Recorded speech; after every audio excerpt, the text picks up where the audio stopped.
Like many people, I'm tired of being alive, and I don't know what to do about it, so I play video games. Until recently, I hadn't really considered that the latter activity could be a solution to the former problem, as opposed to a mere distraction from it. Through research and some applied arcane thinking, I've determined that one's avatar in a video game can make as durable container for the human soul as any voodoo doll or mirror. I plan to use this knowledge, not to take any vengeance on my enemies, but to extinguish myself. Typically in video games, the player inhabits the role of the controlled character, but it's equally accurate to say that the player turns the character into themselves. One is unable to totally inhabit the vessel of the maniac protagonist of a Grand Theft Auto game, as this would cause the player to suffer a complete mental and moral collapse. Thus, a divide is created in which the player not only pretends to be the character curating their own movements, actions and thoughts towards what makes sense for the progression of the game through their avatar, but also ascribes to the characters their own morals and desires up to a point. As long as the character does what I wish and his goals are compatible with mine in the context of this game, I agree to exchange agency with the character. This may seem like capitulation on the player's part, but the fact that a compromise is happening at all proves that the game's morals and demands never take full command over us, and that we remain guiding our avatar in accordance with some semblance of our true selves. That said, it cannot be stated the degree to which a game holds sway over a player once they give themselves over to its world. Recall that, in life, every individual action one takes erases infinite other actions within a given moment.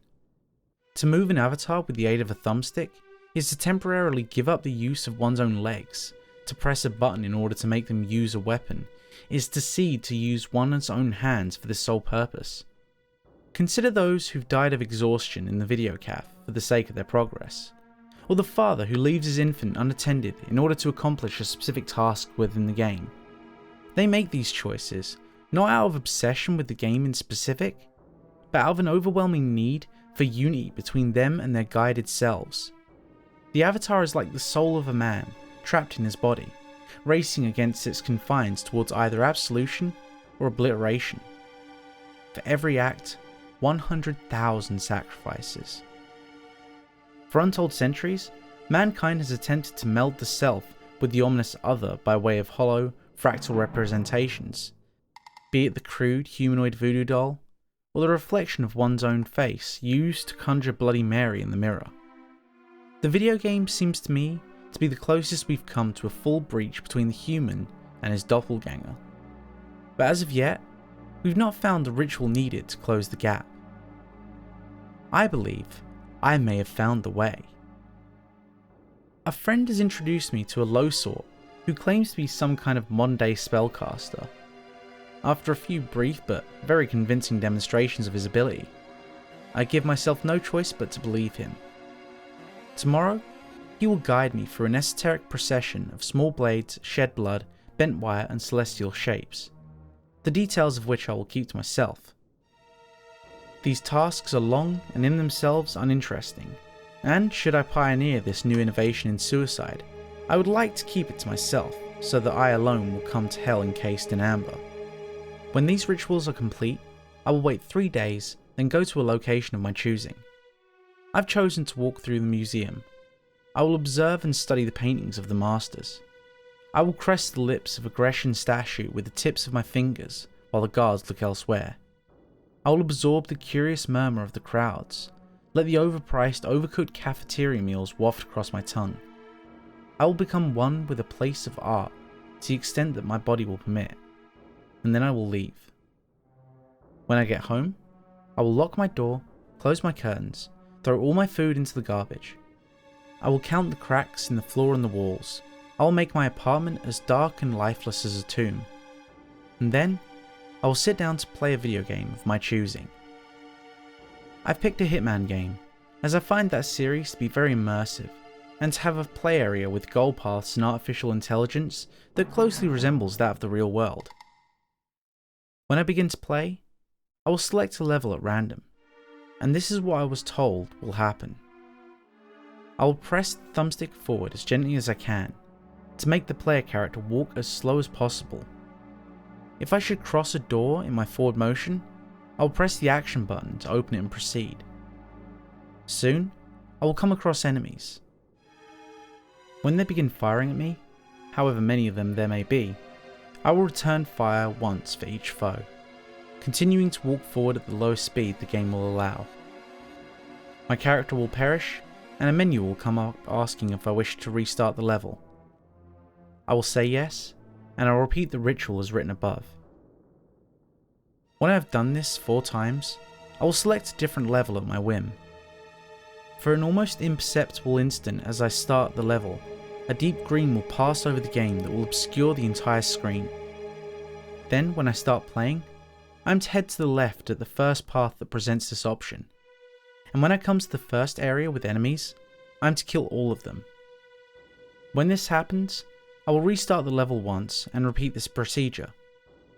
After I pick the next level, I am told that even as I'm sitting still, it will begin to feel as though I'm leaning forward, and that the crude components of the level will make itself apparent to me. I will see every building, every car, and every fold of clothing as an assemblage of vulgar rectangles, circles, rhombuses, and trapezoids. As I send my character walking this geometry, it will make me ill.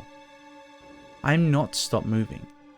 I am to enter the first door I come across, and speak to the first non-player character I see. Their words will be frightening, meaningless gibberish words that could be words but are not, and never will be. But now, my consciousness will have begun to fuse with that of my avatar, and I will stop comprehending the difference between my living room and the game world. Characters in the game will have astonishingly complex and detailed expressions. I will see saliva when they open their mouths, and see the rage and fear in their eyes when they point their guns at me.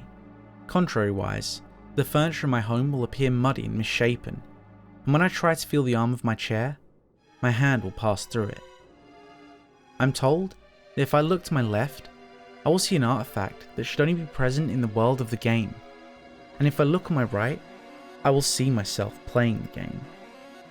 But he will not look like me, and I should not speak to him, if I wish to pass into the next life in relative peace. If he starts to look back at me, I am to look back at the screen before our eyes meet. When I next fire my weapon, I will feel my teeth disappear when I move my tongue. There'll be a warm tingling behind my eyes, and I will feel the floor move and indent under my feet. When I move into the next room, the geometry will fade, and the characters on screen will become masses of moving black wires. If I hear myself laugh off to my right, I am to ignore him. I will move into a mass and fire my weapon again. At this point, I will feel myself fall forward, even though I will still appear to be sitting upright in my chair. When this happens, the black mass will return to the shape of an enemy character. He will fire upon me. The screen will turn green again, but it will stay green longer, as the sound of the gunshot melts into a long moan. I will feel my finger press the action button, but I will not see it, and the screen will return to normal, but my room and the player character will be gone. Only I will be standing there, in that low texture wonder wasteland, my skin the colour of raw turkey, surrounded by artificial men with a single directive to destroy me. They will be low resolution and badly modelled, but I will know their programmed hatred to be as real as anything real can be. From there, it's unclear what will happen next. Perhaps when they shoot me, I won't feel it at all. Perhaps it'll be agony. And when I fall down, and my blood, no longer corporeal but not fully digital, leaks out of me, maybe it will take no time at all for my body to disappear, as no one chooses to reload the level. And maybe my soul will go into neither heaven nor hell, but choose to stay with the blank screen, my human body erased, my video spirit sleeping in limbo. Turn on the console. I'm waiting. Thank you for sticking around to the end. If you enjoyed today's story, don't forget to leave a like. And if you want to hear more stories like it, don't forget to subscribe and click that bell icon. That way you'll never miss a story. Oh, and if you haven't already, don't forget to follow me on Twitter so you can keep up with the latest goings on the channel.